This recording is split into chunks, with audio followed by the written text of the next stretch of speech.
Hello students, welcome. कैसे हैं आप सब? उम्मीद है आप लोग ठीक होंगे। तो हमने कहाँ तक देख लिया था? हमने देख लिया था relative lowering of vapour pressure को। तो हमने relative lowering of vapour pressure को देख लिया था। ठीक है जी।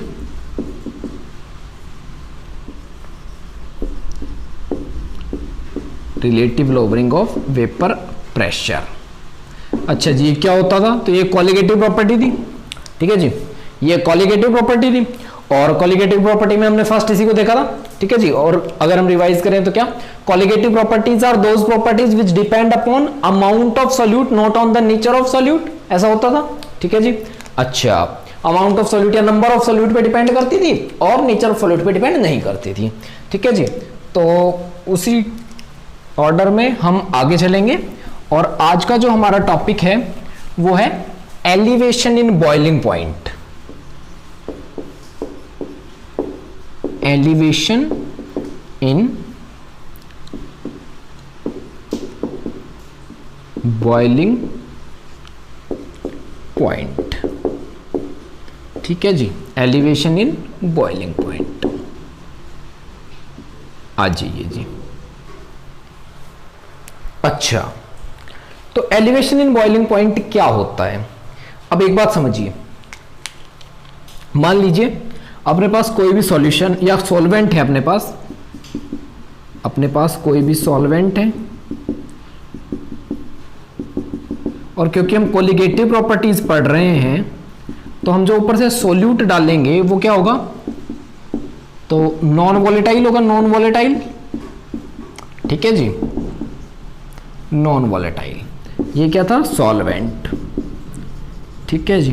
अच्छा, तो जैसे ही मैं सॉल्वेंट में और नॉन वॉलेटाइल सॉल्यूट डालूंगा और यहां से लगा दूंगा कैप, तो क्या होगा? तो इसका जो वेपर प्रेशर है वो घट जाएगा। ठीक है जी। तो क्या हो जाएगा? तो मैं लिख दूं कि vapour pressure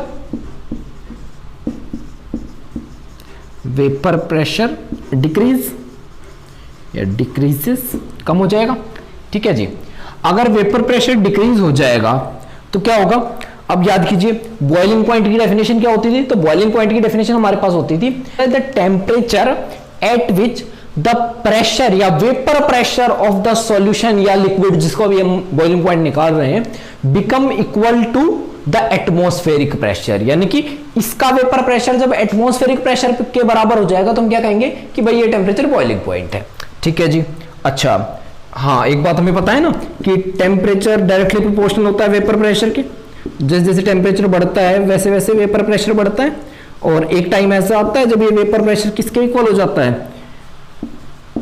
at A time क्या हो जाएगा? तो वेपर प्रेशर इक्वल टू हो जाएगा एटमॉस्फेरिक प्रेशर के। ठीक है जी, एटमॉस्फेरिक प्रेशर के। और जिस टेम्परेचर पे ये होगा उसी को हम क्या कह देते हैं? तो बॉइलिंग पॉइंट। ठीक है जी, बॉइलिंग पॉइंट कह देते हैं। अब एक बात समझिए, अगर इसको हम कहते हैं बॉइलिंग पॉइंट और अब जब हमने सॉल्वेंट में सोल्यूट डाला होगा तो उसका वेपर प्रेशर कम हो गया होगा। और वेपर प्रेशर अगर कम हो गया होगा तो हमें क्या करना पड़ेगा? तो हमें बॉइलिंग पॉइंट तक पहुंचने के लिए, या मैं कहूं कि एटमॉस्फेरिक प्रेशर तक वेपर प्रेशर को पहुंचाने के लिए हमें ज्यादा टेम्परेचर देना पड़ेगा। यानी कि हमें ज्यादा टेम्परेचर लगाना पड़ेगा बॉइलिंग पॉइंट को अचीव करने के लिए। इसका मतलब क्या है कि बॉइलिंग पॉइंट बढ़ गया। समझिए, मान लीजिए ये था P is equal to P atmospheric, जो कि कितना है? 180 है। ठीक है जी। अच्छा, यहां था P सॉल्वेंट। ठीक है जी, P सॉल्वेंट था। जैसे ही मैंने नॉन वोलेटाइल सॉल्यूट डाला और सॉल्यूशन बनाया तो जो P सॉल्यूशन बनेगा वो इससे ज्यादा बनेगा या कम बनेगा?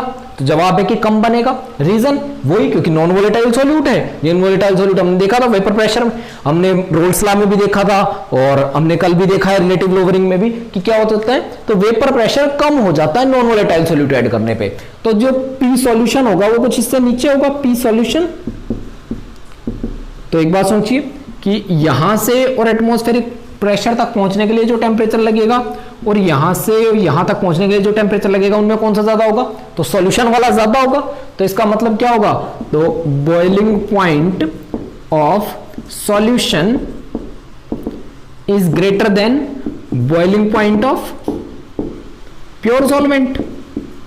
ठीक है जी, प्योर सॉल्वेंट। और क्योंकि इसी इंक्रीज को हम क्या कह देते हैं, तो ये जो इंक्रीज हुआ है सॉल्यूशन के बॉइलिंग पॉइंट में, इसी इंक्रीज को हम कह देते हैं एलिवेशन इन बॉइलिंग पॉइंट। यानी कि देखिए, अगर मैं निकालूं एलिवेशन या increase in boiling point, increase in boiling point, तो वो क्या हो जाएगा, तो जी boiling point of solvent minus boiling point of solution. ठीक है जी, सॉल्वेंट का ज्यादा है, सॉल्यूशन का कम है। ठीक है जी, ये हो जाएगा।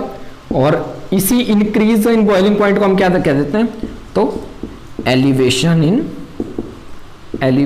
इन बॉइलिंग पॉइंट।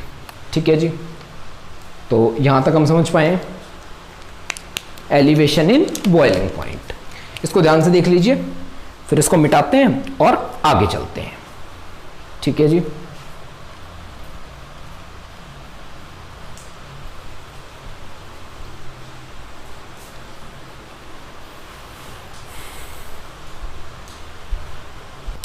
अच्छा जी, अब ध्यान दीजिए, हम जरा टॉपिक डालते हैं। तो graph related to elevation in boiling point. ठीक है जी, चलिए एक ग्राफ प्लॉट करते हैं। मान लीजिए इधर है वेपर प्रेशर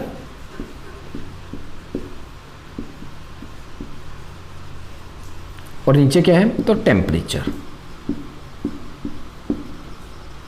ठीक है जी, और यहां मैंने एक एटीएम लगा लिया कि भाई यहां इतना वेपर प्रेशर होते क्या हो जाएगा, बॉइलिंग पॉइंट आ जाएगा। एक एटीएम यानी कि एटमॉस्फेरिक प्रेशर है।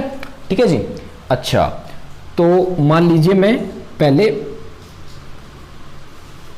सॉल्वेंट का लेके चल रहा हूं। ठीक है जी, सॉल्वेंट का देखिए, यहां पे कुछ था वेपर प्रेशर, कुछ टेम्परेचर जब इतना था तो वेपर प्रेशर इतना था, जैसे जैसे टेम्परेचर बढ़ता गया वेपर प्रेशर बढ़ता गया। ठीक है जी, अच्छा, इसका अगर मेरे को बॉइलिंग पॉइंट निकालना हो तो मैं क्या करूंगा, ऐसे ऐसे ऐसे मार्क करूंगा और ये लाइन जहां पे कट करेगी इसको नीचे मैं देख लूंगा कि किस पॉइंट पे ये एक्स एक्सिस को कट करती है। ये क्या है, तो ये सॉल्वेंट का ग्राफ है ना जी, सॉल्वेंट। अच्छा, तो ये क्या है, जिस टेम्परेचर पे इसका, यानी कि ये वो टेम्परेचर है जिस टेम्परेचर पे इसका प्रेशर क्या हो गया, एटमॉस्फेरिक प्रेशर के इक्वल हो गया। तो इसको क्या कह दूं, boiling point of pure solvent, boiling point of pure solvent, और नाम दूंगा टी नॉट बी। ठीक है जी, टी नॉट का मतलब कि प्योर सॉल्वेंट है और बी मतलब बॉइलिंग पॉइंट है। ठीक है जी, अच्छा, अब एक बात सोचिए, सॉल्यूशन है, सॉल्यूशन उसका जो कोई भी वेपर प्रेशर आएगा किसी भी टेम्परेचर, मान लीजिए इसी टेम्परेचर पे, वो इससे कुछ कम आएगा, इससे कुछ कम आएगा। भाई सॉल्यूशन का सॉल्यूशन का वेपर प्रेशर क्या है, कम है, क्योंकि उसमें नॉन वोलेटाइल सॉल्यूट ऐड हुआ है। ठीक है जी, तो उसका वेपर प्रेशर सॉल्वेंट से कम है। ठीक है जी, तो ये यहां आएगा और सिमिलरली वो भी ऐसे ही बढ़ेगा। तो ये लीजिए, वो भी बढ़ता गया बढ़ता गया बढ़ता गया और ये आ गया। ठीक है जी, और ये लीजिए, ये यहां कट किया, यानी कि यहां इस सॉल्यूशन का प्रेशर एटमॉस्फेरिक प्रेशर के इक्वल हो गया। तो ये जो टेम्परेचर था ये कितना, तो ये आया बॉइलिंग पॉइंट ऑफ सॉल्यूशन।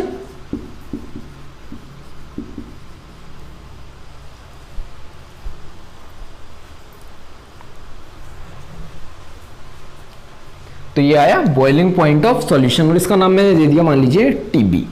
ठीक है जी, तो अगर मैं दोनों का नाम बताऊं तो टी नॉट बी तो क्या है, boiling point of pure solvent. ठीक है जी, और टीबी क्या है, तो बॉइलिंग पॉइंट ऑफ सॉल्यूशन। ठीक है जी,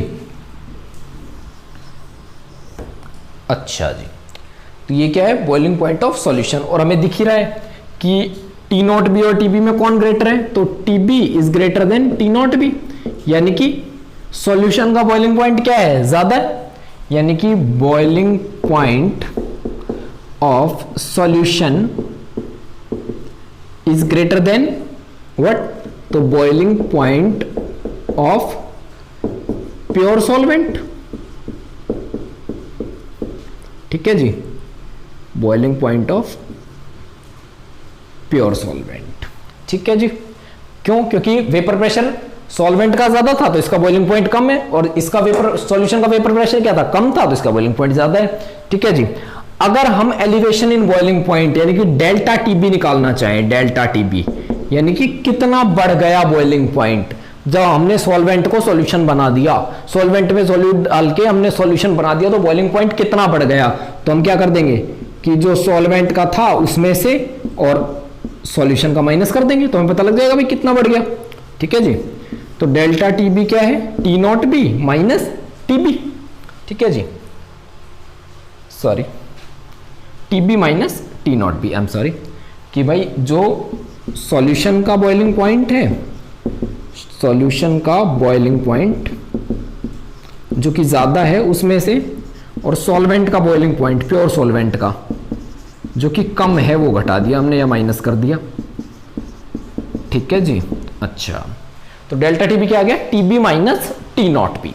अच्छा, अब एक बार बताइए, क्योंकि ये कोलिगेटिव प्रॉपर्टी है, यानी कि ये जो डेल्टा टीबी है यानी कि एलिवेशन इन बॉइलिंग पॉइंट, ये क्या है, तो कोलिगेटिव प्रॉपर्टी है, और कोलिगेटिव प्रॉपर्टी हमें पता है किस चीज पे डिपेंड करती है, नंबर ऑफ सोल्यूट या मैं कहूं अमाउंट ऑफ सोल्यूट पे। और हम ये बात हमने शुरू में डिस्कस की थी कि केमिस्ट्री में अमाउंट का मतलब क्या होता है, तो कंसंट्रेशन, कंसंट्रेशन। ठीक है जी, तो डेल्टा टीबी किस पे डिपेंड करेगा, कंसंट्रेशन पे भी डिपेंड करेगा। अब एक सवाल है, और ये बहुत इंपॉर्टेंट सवाल है, कई बार बोर्ड्स में भी आया है, कि हम कंसंट्रेशन टर्म के रूप में किसको लें, मोलैरिटी को लें, ठीक है जी, नॉर्मेलिटी को लें, या फिर मोलैलिटी को लें। तो ध्यान दीजिए, क्योंकि यहां हमें किससे डील करना है, तो हमें वेरिएशन ऑफ टेम्परेचर से डील करना है, हमें डील करना है वेरिएशन ऑफ टेम्परेचर से। अब क्या होता है, मोलैरिटी के फॉर्मूला में वॉल्यूम आता है, नॉर्मेलिटी के फॉर्मूला में भी वॉल्यूम आता है। ठीक है जी, क्या आता है, वॉल्यूम। ठीक है जी, यहां भी वॉल्यूम आता है। ठीक है जी, मोलैलिटी के फॉर्मूला में वॉल्यूम नहीं आता है, और जो वॉल्यूम है वो टेम्परेचर पे क्या करता है, डिपेंड करता है। Volume is directly proportional to temperature होता है। तो हम एक ऐसी कंसंट्रेशन टर्म चूज करेंगे जिसमें टेम्परेचर बढ़ाने पर और क्या कोई फर्क ना पड़े, जो टेम्परेचर बढ़ाने पे चेंज ना हो, जो टेम्परेचर बढ़ाने पे चेंज ना हो, ताकि हमें डेल्टा टीबी की एग्जैक्ट वैल्यू मिल सके। और ये वैल्यूज, क्योंकि अगर ये वैल्यूज वेरी कर गई तो फिर डेल्टा टीबी की वैल्यू भी वेरी करेगी, गड़बड़ करेगी। ठीक है जी, तो इस कहने का मतलब क्या है कि मोलैरिटी और नॉर्मेलिटी को मैंने क्यों नहीं लिया, तो क्योंकि ये टेम्परेचर के साथ वेरी करती है, इसलिए मैंने नहीं लिया, और मेरे को टेम्परेचर इसमें वेरी करना पड़ेगा बार बार, भाई नहीं तो टेम्परेचर वेरी नहीं करूंगा तो मेरे को बॉइलिंग पॉइंट कैसे फाइंड आउट करूंगा। ठीक है जी, तो इसका मतलब मैं कौन सी लूंगा, तो मैं कंसंट्रेशन टर्म जो लूंगा वो लूंगा मोलैलिटी। ठीक है जी, और मोलैलिटी को लेने का कारण है कि ये क्या है, तो इंडिपेंडेंट है, किससे, independent of change in temperature.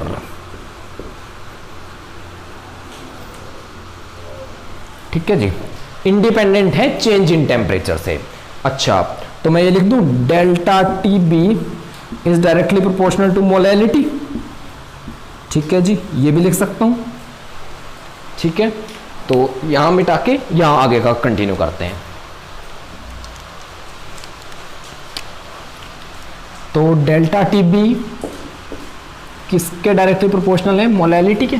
ठीक है जी, अच्छा, अब अगर मैं प्रोपोर्शनलिटी साइन को इक्वल टू के साइन में बदलूंगा तो क्या होगा, हमें कोई ना कोई प्रोपोर्शनलिटी कांस्टेंट लगाना पड़ेगा। आइए देखते हैं, तो ये delta T B is equal to K B into M, हमने जो प्रोपोर्शनलिटी कांस्टेंट लगाया वो लगाया के बी, और ये क्या है, तो ये कांस्टेंट, इस कांस्टेंट का नाम है मोलल क्योंकि मोलैलिटी के साथ डील कर रहे हैं, एलिवेशन क्योंकि एलिवेशन में बॉइलिंग पॉइंट को बताता है, और constant.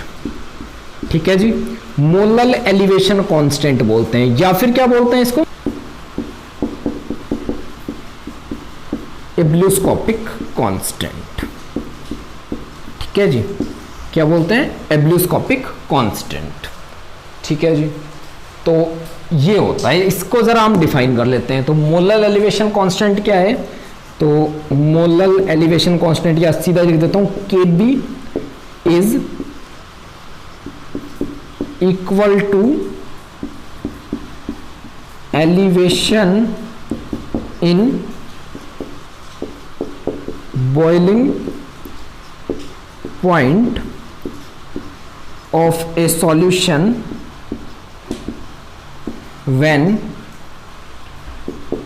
its molality is unity, यानी कि 1।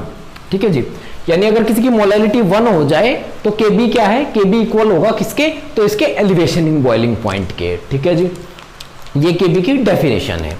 तो Kb की डेफिनेशन हमने क्या दी कि ये इक्वल टू होगा एलिवेशन इन बॉइलिंग पॉइंट के, कब, जब मोलैलिटी 1 हो। ठीक है जी, तो यहां तक इसको देख लीजिए, फिर हम चलते हैं आगे।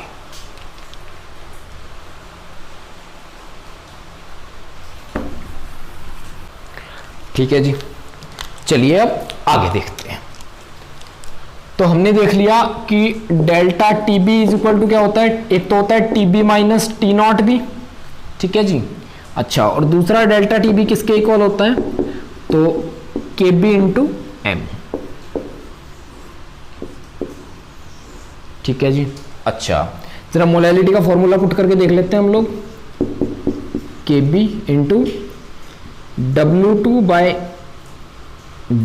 Bye M2 into 1000 by W1। एक बार मैं एक एक चीज को बता देता हूं। W2 क्या है, तो गिवन मास ऑफ सॉल्यूट। ठीक है जी, M2 क्या है, मोलर मास ऑफ सॉल्यूट। ठीक है जी, और W1 क्या है, तो गिवन मास ऑफ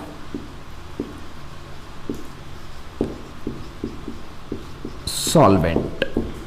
ठीक है जी, तो यहां तक हमने देख लिया। एक क्वेश्चन देख लेते हैं और चलिए देखते हैं कि कैसे इसको सॉल्व करना है। ठीक है जी, तो क्वेश्चन मान लीजिए हमारे पास, मैं कर रहा हूं एनसीईआरटी का एग्जाम्पल 2.7। ठीक है जी, एनसीईआरटी का एग्जाम्पल 2.7, और इसमें हमारे पास स्टेटमेंट है 18 ग्राम ऑफ ग्लूकोज यानी C6H12O6, 18 ग्राम ऑफ ग्लूकोज यानी कि क्या, तो C6H12O6। ठीक है जी, अच्छा, is dissolved in 1 kg of water in a saucepan, is dissolved in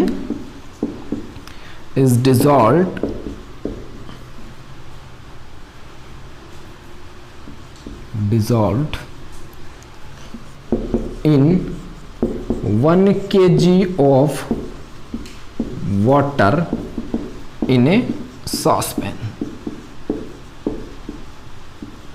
ठीक है जी, इसके बाद अपने पास क्या है, at what temperature will water boil at 1.013 bar, at what temperature, तो हमें निकालना है टेम्परेचर यानी कि टीबी।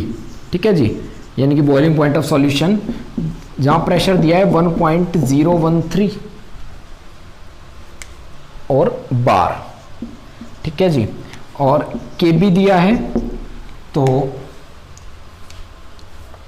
0.52। अच्छा, केबी की अगर यूनिट निकालनी हो तो देखिए, डेल्टा टीबी की यूनिट केल्विन।